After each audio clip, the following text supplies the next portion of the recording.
मायरा, आज तो तुमने मुझे बहुत ज्यादा एक्साइटेड कर दिया था।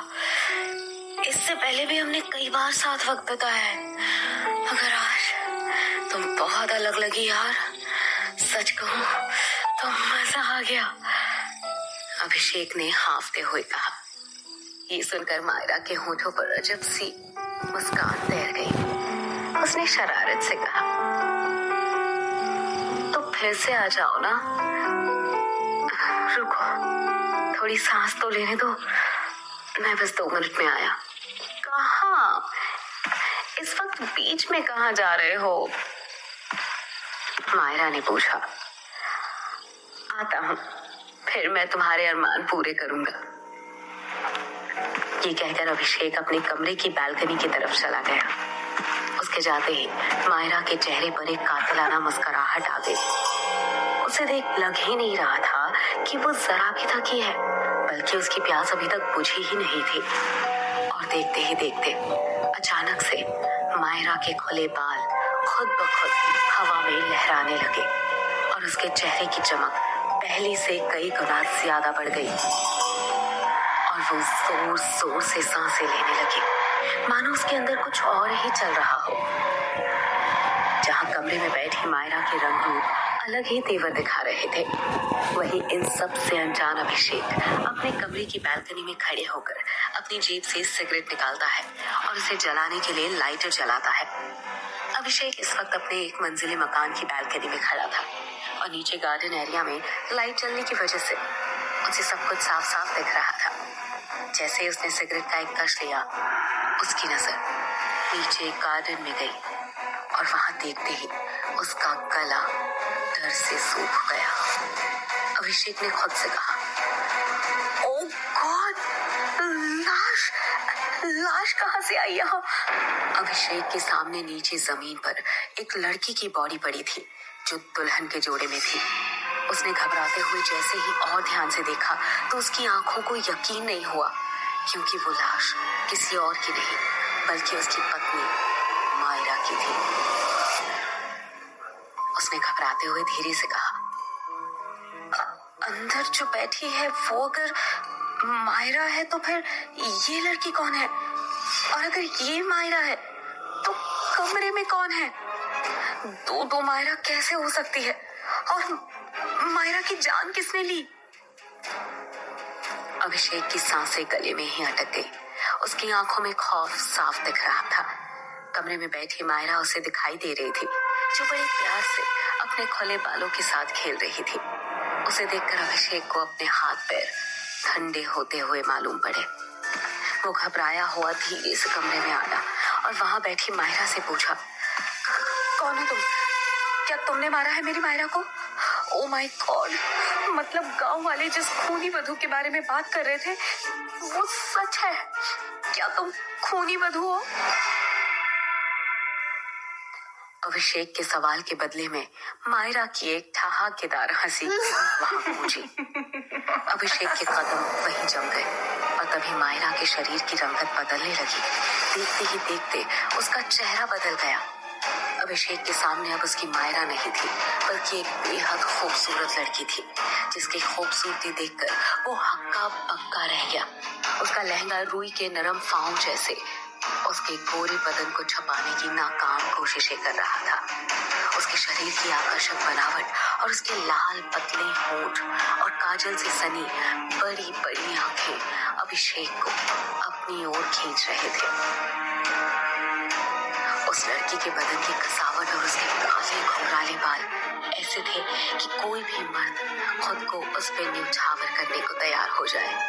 अभिषेक भी उसकी खूबसूरती में मदहोश होकर पल भर को सब कुछ भूल चुका था।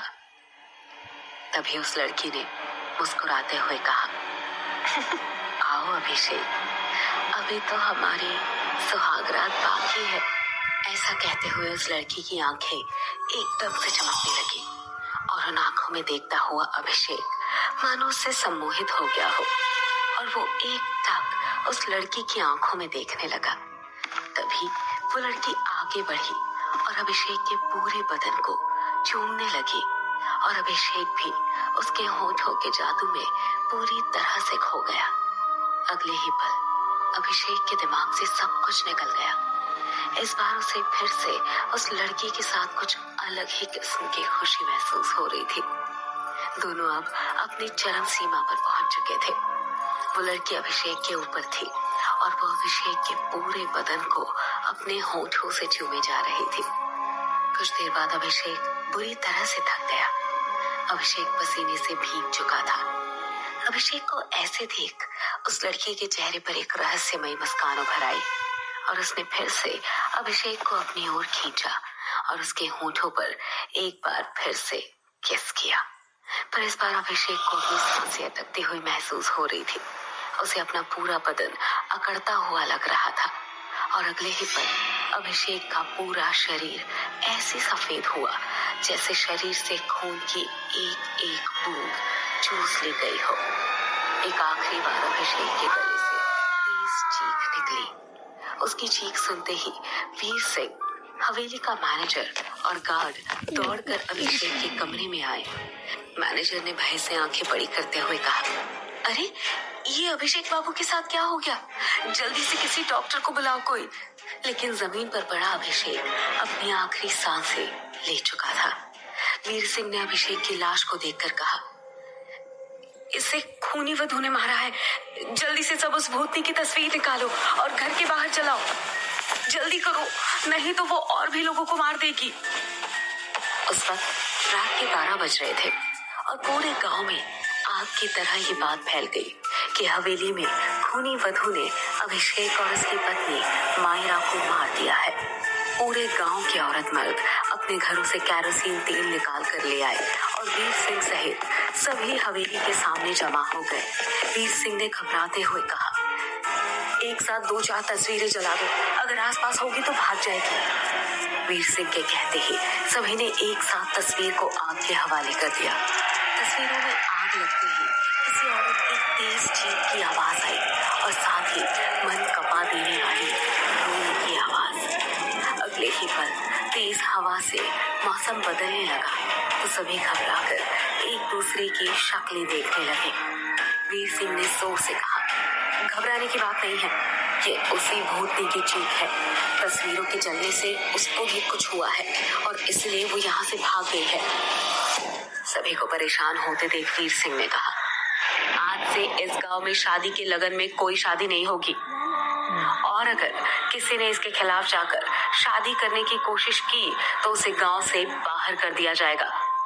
पूरे गांव के लोगों ने एक साथ कहा, हाँ, ऐसा ही होगा, हाँ, ऐसा ही होगा, ऐसा ही होगा। खूनी वधू की इस घटना के 10 दिन बाद फूलपुर गांव के स्टेशन पर शाम के 6 बजे एक ट्रेन आकर रुकती है। ट्रेन में सोई चेतन की अचानक से नींद खुली। चेतन एक 26 साल का हैंडसम लड़का है जो मुंबई से फूलपुर गांव एक डॉक्यूमेंट्री फिल्म बनाने के लिए आया है। नींद से जागा हुआ चेतन उठा और बाहर झांक कर देखा तो उसे महसूस हुआ कि पूरी ट्रेन में शायद वो अकेला ही है। यहाँ तक कि पूरा स्टेशन भी खाली था। उसने अपना बैग लिया और ट्रेन से उतर गया। स्टेशन पर हल्की मध्यम सी रोशनी में उसे दूर बेंच पर बैठी एक लड़की दिखाई दी तो वो उसकी तरफ बढ़ गया। लड़की ने एक लाल रंग की साड़ी पहन रखी थी और उसके लंबे खुले बाल कमर तक आ रहे थे और आंखों में गहरा काजल लगा हुआ था। उस लड़की के शरीर से आती खुशबू चेतन को पागल कर रही थी। उसने खुद से कहा, आज तक मैंने इतनी खूबसूरत लड़की नहीं देखी थी। चेतन अभी उसे देखकर खोया ही हुआ था कि उस लड़की की प्यारी सी आवाज आई, चेतन। एक अनजान लड़की के